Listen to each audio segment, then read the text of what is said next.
Nós percebemos que o medo de não arrumar trabalho é o que mais preocupa as pessoas que estão se planejando para mudar para a Espanha. Mas será que essa é mesmo a maior dificuldade que você pode enfrentar por aqui?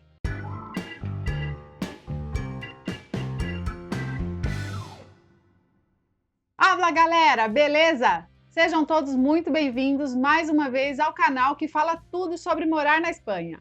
Para quem ainda não me conhece, eu sou a Luciana e no vídeo de hoje nós vamos falar sobre um assunto, na verdade sobre uma dificuldade no nosso ponto de vista que hoje supera a dificuldade de arrumar um trabalho. Tanto pelas enquetes ou pelas caixinhas de pergunta que às vezes a gente coloca lá no Instagram, a gente percebe que o maior medo, a maior preocupação das pessoas que estão se planejando para vir morar aqui na Espanha é referente ao trabalho. Elas estão preocupadas com a faixa salarial, se elas vão conseguir trabalho na área delas, se elas vão conseguir trabalho, enfim, é sempre alguma dúvida relacionada a trabalho e raramente a gente recebe alguma dúvida de alguém perguntando sobre aluguel. E quando pergunta, geralmente a pessoa está mais preocupada com a faixa de preço, quanto custa o aluguel. Enfim, a gente sempre responde que isso varia um pouquinho de região para região, mas a gente não encontra pessoas perguntando assim: e o que eu preciso para alugar um apartamento? O que eu vou precisar comprovar, apresentar?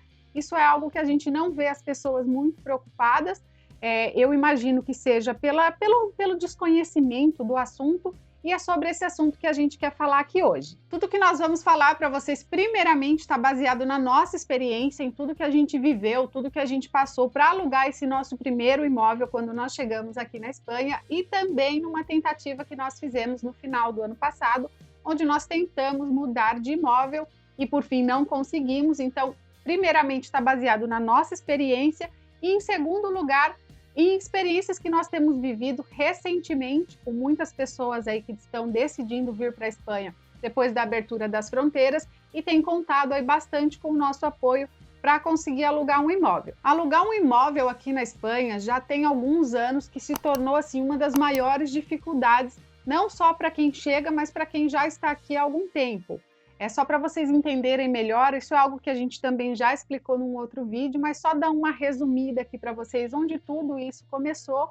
Foi lá na crise de 2008, onde, claro, muitas pessoas ficaram desempregadas, a Espanha passou por um momento muito difícil, só que nesse momento as pessoas que tinham um imóvel alugado, digo inquilinos, como inquilinos, elas acabaram deixando de pagar o aluguel por falta de trabalho, pelas condições atuais do país, e aí ou elas deixavam de pagar e permaneciam no apartamento durante muito tempo sem pagar, ou além delas permanecerem um tempo sem pagar, depois elas simplesmente abandonavam o apartamento, muitas delas voltaram para o seu país, né, para o Brasil, América Latina, enfim, cada um voltou aí para o seu país, só que a maneira como isso aconteceu não foi tão legal assim, ninguém pensou muito nos proprietários que também, de certa forma, estavam passando pela mesma situação difícil que toda a Espanha estava, né?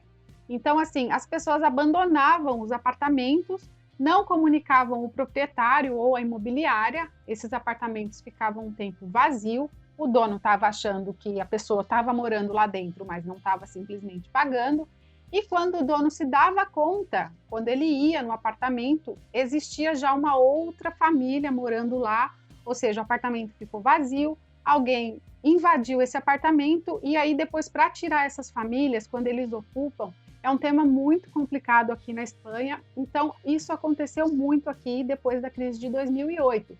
Então hoje, simplesmente, tanto os proprietários que alugam seus apartamentos assim de forma individual, particular, né, diretamente com a pessoa, ele mesmo anuncia e faz todo aquele processo com o inquilino, tanto nesse caso com o particular quanto com a imobiliária, isso se tornou algo muito burocrático. Então hoje, se você vê um anúncio lá que está escrito particular, isso não quer dizer que vai ser mais fácil.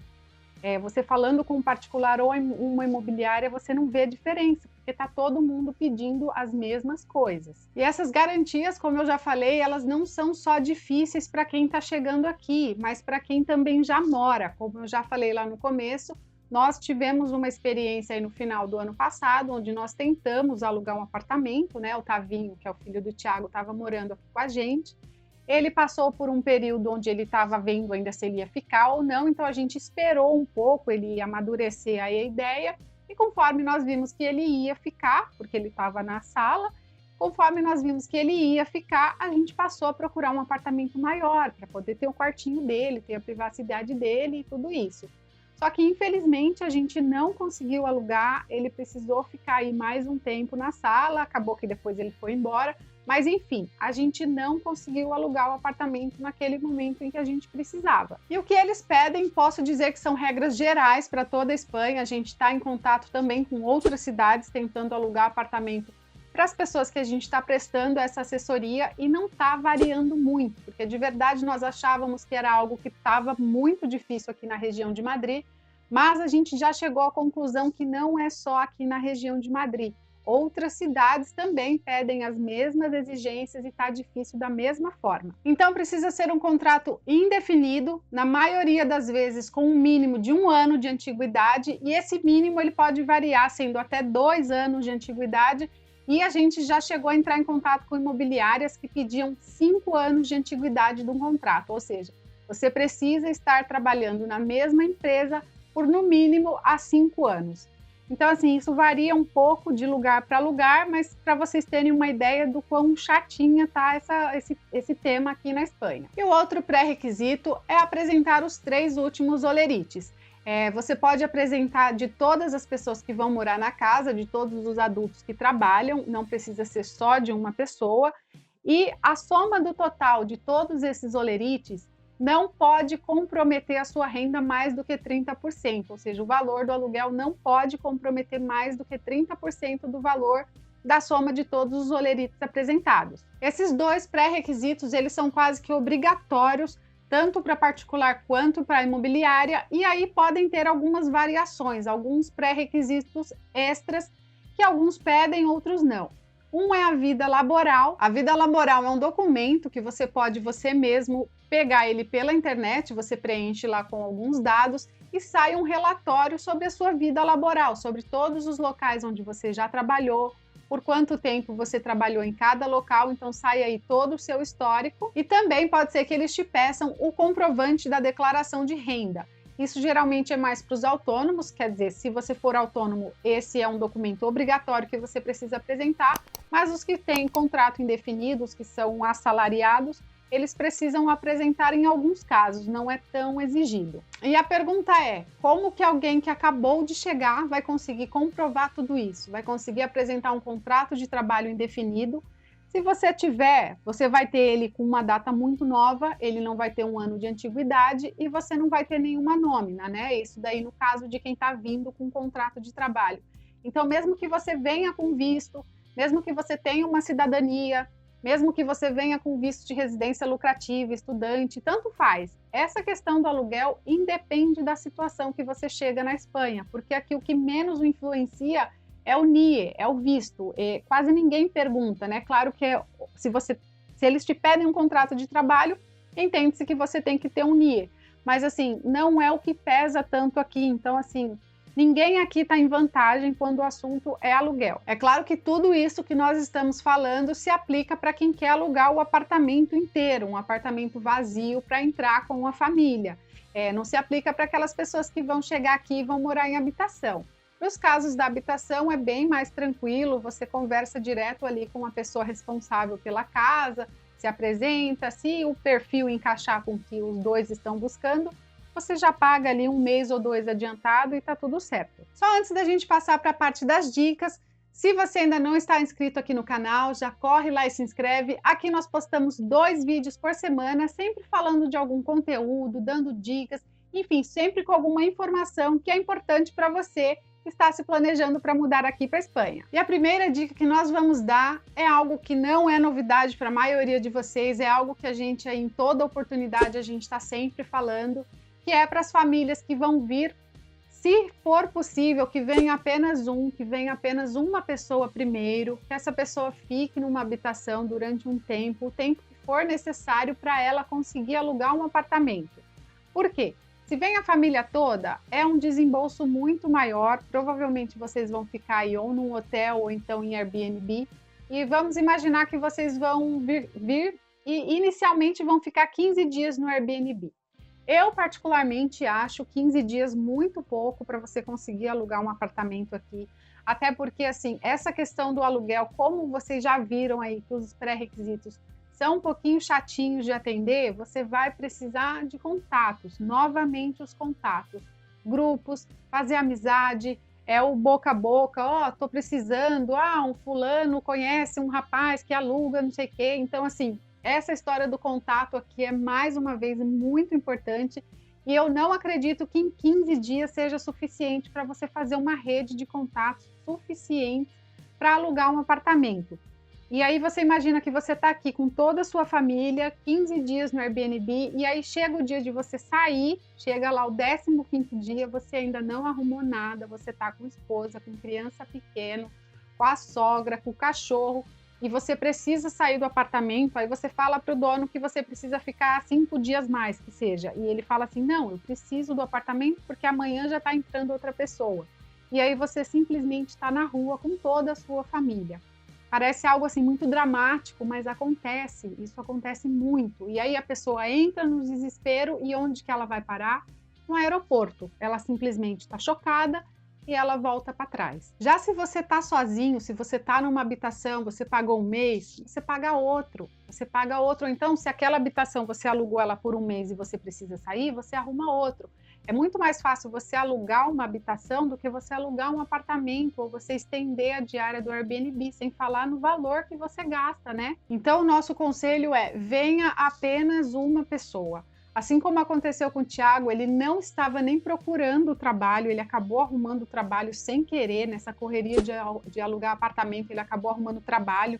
Então, por isso que a gente fala que, assim, por experiência própria nossa e por tudo que a gente vê as pessoas passando aqui, um trabalho ele está sendo hoje muito mais fácil de conseguir do que o próprio apartamento. E o Thiago, assim, ele acabou pegando essa proposta, mas ele quase recusou, porque se ele estivesse trabalhando, ele ia ter menos tempo para procurar apartamento, para ligar, para ir fazer visita, enfim. Então, assim, é mais fácil você alugar, é mais fácil você arrumar trabalho do que alugar um apartamento, e é até bom que você não esteja trabalhando para você ter a disponibilidade de estar ligando, procurando, indo até o local, indo em imobiliárias.